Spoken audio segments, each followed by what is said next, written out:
C'est l'heure du journal de l'Afrique, soyez les bienvenus sur France 24. À la une ce soir, les manifestations qui se poursuivent à Madagascar. Des centaines de partisans de l'opposition sont sortis dans les rues d'Antananarive. Ils exigent depuis 6 jours le départ du président qu'ils accusent de museler l'opposition et de piller les richesses du pays. Les précisions dans un instant. On ira également au Nigeria qui doit faire face depuis le début de l'année à une épidémie de fièvre Lassa. Le virus a été détecté dans 21 des 36 États du pays et il a fait une centaine de morts. La fièvre Lassa est en net recul. Notre correspondant Moïse Gomis a rencontré ceux qui en première ligne luttent contre l'épidémie. Reportage dans ce journal. Nous terminerons notre tour d'horizon en Ouganda. Le pays qui est la première terre d'accueil sur le continent offre des parcelles de terre aux réfugiés pour les aider à vivre et à subvenir aux besoins de leur famille. Reportage à la fin de ce journal. Cela fait presque une semaine que la capitale malgache vit au rythme des manifestations. Des centaines de partisans de l'opposition ont défilé dans les rues d'Antananarive. Ils exigent le départ du président. L'opposition a entamé des discussions avec le parti au pouvoir pour tenter de trouver une sortie de crise. Shirley Sidbon. Pour leur 6e journée consécutive de manifestation, les opposants au président Heri Rajanarimampian se rendent à la Cour constitutionnelle. Leur but, déposer plainte contre le président, responsable selon eux des violences dans lesquelles 2 manifestants ont péri samedi. On est jeunes et on a un devoir envers notre pays. On pense que les nouvelles lois électorales ne sont pas bonnes. On a un ami qui est mort dans la manifestation, donc le président doit partir tout de suite. Les forces de l'ordre tentent d'abord de bloquer leur accès au tribunal. C'est alors que des députés de l'opposition se fraient un chemin dans la foule et parviennent à remettre la plainte à la procureure. Le mouvement de colère est parti samedi de nouvelles lois électorales que les manifestants jugent liberticides. Des pourparlers commencés mercredi avec la médiation de l'Union africaine sont désormais rompus. Les lois électorales ont été confectionnées pour exclure justement les 2 candidats potentiels. Mais ces lois aussi permettent de faire des fraudes massives d'une manière directe et indirecte que les députés n'ont pas acceptées. Des élections sont prévues pour la fin de cette année. Les députés peuvent décider de voter une motion de censure contre le président qui, lui, dénonce un coup d'État. Dans l'actualité en bref et en images, pas de manifestation en Tanzanie. La capitale Dar es Salaam et la ville de Dodoma étaient vides ce jeudi. L'interdiction à manifester des autorités en est la cause. Des manifestations de l'opposition contre une diminution des libertés politiques et des violations des droits de l'homme dans le pays. Et on a également tenté de battre le pavé au Togo. La coalition de l'opposition a de nouveau appelé à 3 jours de manifestations hier. Le gouvernement les avait autorisés mais avait changé leur itinéraire, ce qu'a refusé l'opposition. Du coup, la manifestation d'hier a été empêchée par les forces de l'ordre qui ont bouclé la capitale. Des heurts avaient éclaté à la mi-journée. Ce jeudi, il était impossible de se rassembler.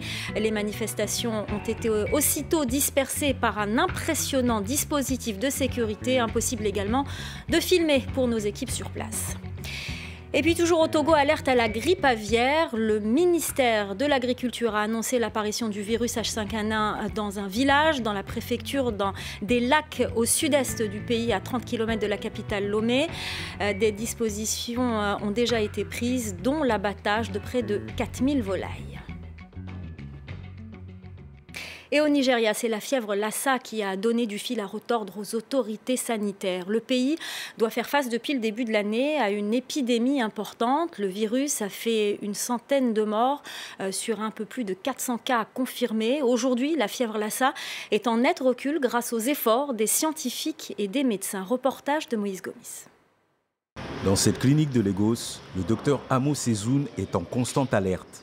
Ce médecin prend notamment en charge les personnes présentant des symptômes de fièvre Lassa.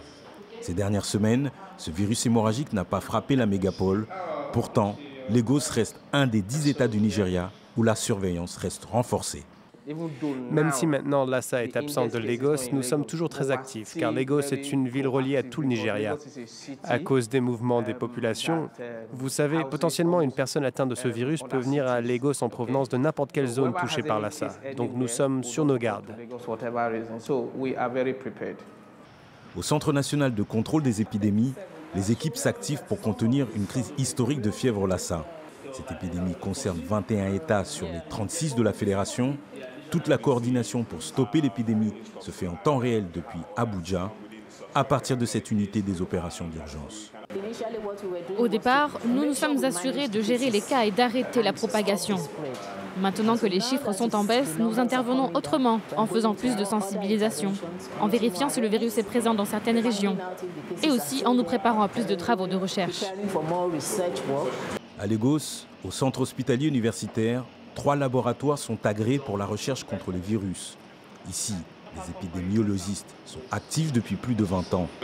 Certains de ces chercheurs étaient déjà en première ligne lorsque Ebola a touché le Nigeria en 2014. Aujourd'hui, éradiquer Lassa est désormais leur priorité. Nous avons examiné plusieurs souches que nous avons détectées dans notre laboratoire. Nous travaillons pour comprendre le mode de transmission du virus de personne à personne, d'un territoire à un autre et ainsi de suite. C'est vraiment un travail de surveillance. Aucun vaccin n'est pour l'instant efficace contre Lassa. Mais le Nigeria et ses acteurs de santé sont mobilisés pour trouver un remède à ce virus mortel. La disparition de 10 travailleurs humanitaires au Soudan du Sud. On a perdu leurs traces depuis mercredi matin, selon le coordinateur des opérations humanitaires des Nations Unies dans le pays. Ils ont disparu alors que leur convoi se dirigeait vers la ville de Toré, dans l'État d'Équatoria central. On va vous parler à présent du modèle ougandais en matière d'accueil de réfugiés. Le pays est la première terre d'asile sur le continent. 1 400 000 réfugiés, en majorité des Sud-Soudanais.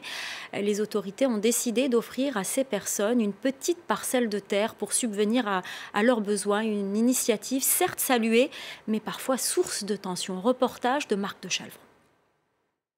Sortis du centre d'accueil, pas de camp, pas de traces de tentes alignées sur des kilomètres. Les réfugiés ici se fondent dans la population locale. Parfois, on va manger avec les réfugiés. Parfois, ils viennent manger chez nous. On est ensemble. C'est le résultat d'une politique des autorités ougandaises à l'égard des réfugiés. Un modèle unique au monde. Le gouvernement, automatiquement, leur donne la terre pour s'installer et leur donne aussi la terre cultivable. Les réfugiés sont intégrés dans les villages de la population haute. Exemple, dans le petit village de Tika. Les 2 tiers des habitants sont sud-soudanais. C'est le cas de Rebecca Ngitourde et de Majorataire. Le gouvernement ougandais leur a confié cette terre début avril. Charge à eux de se construire un logement. Ici, je me sens libre. Je sais que même si je dors sur la route, il ne peut rien m'arriver. Le pays est en paix, et puis on est bien parce qu'on nous a prêté une parcelle. Nous avons de la place pour nous installer. Une parcelle et quelques outils donnés par des associations. L'idée que les réfugiés soient le plus vite possible autonomes et ne dépendent plus de l'aide humanitaire. En contrepartie, les autorités ougandaises ont fixé une règle. Dans la loi, 30% de l'aide internationale doit profiter à la population locale, le plus souvent à travers des infrastructures. Une manière de convaincre les Ougandais de jouer le jeu plus volontiers. Comment ça va ? Il y a d'autres choses dont vous avez besoin ? Le propriétaire ougandais a accepté de prêter ses terres aux 2 réfugiés sud-soudanais, d'autant plus qu'ils ne les cultivaient pas. Je prête mes terres, c'est parce que ce sont des Africains comme moi. Et la guerre peut arriver partout. Vous savez, il n'y a pas de tension entre nous et les réfugiés parce qu'ils apportent aussi du développement à la région. Des écoles, des centres de santé sont construits et quand ils repartiront, ces structures resteront. Mais voilà, l'afflux massif et continu de réfugiés sud-soudanais met le modèle ougandais sous tension. L'espace et les ressources ne sont pas infinis, ce qui provoque des tensions autour du puits. En période sèche, l'eau se fait rare et ces femmes ougandaises commencent à s'en plaindre. En arrière-plan, une sud-soudanaise attend son tour pour prendre de l'eau. Les Ougandais disent qu'on est trop nombreux, qu'il y a des problèmes d'accès à la terre, qu'ils ne peuvent plus cultiver comme ils veulent. Quand il y a des tensions, on essaye de leur faire comprendre qu'il vaut mieux qu'on garde de bonnes relations.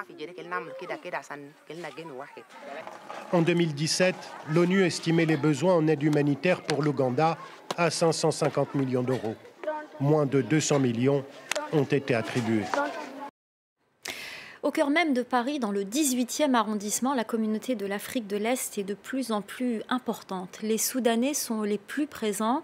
Les commerces avec les produits locaux fleurissent, les restaurants et les coiffeurs aussi. Certains nomment ce quartier le Petit Khartoum en référence à la capitale soudanaise. Reportage de Hamza Mohamed et récit de Célia Karasena. Cette épicerie vend des produits 100% soudanais. Sur ses étals, de nombreux produits rares en France. Ça s'appelle le samra al-arabi. C'est oriental aussi. Abdi Karim Moussa est le propriétaire de ce magasin. Pour approvisionner son commerce, il fait des allers-retours chaque mois à Khartoum, sa ville d'origine. Il vit et travaille dans ce quartier parisien depuis 10 ans et c'est ici qu'il se sent chez lui. Bonne journée. Au revoir.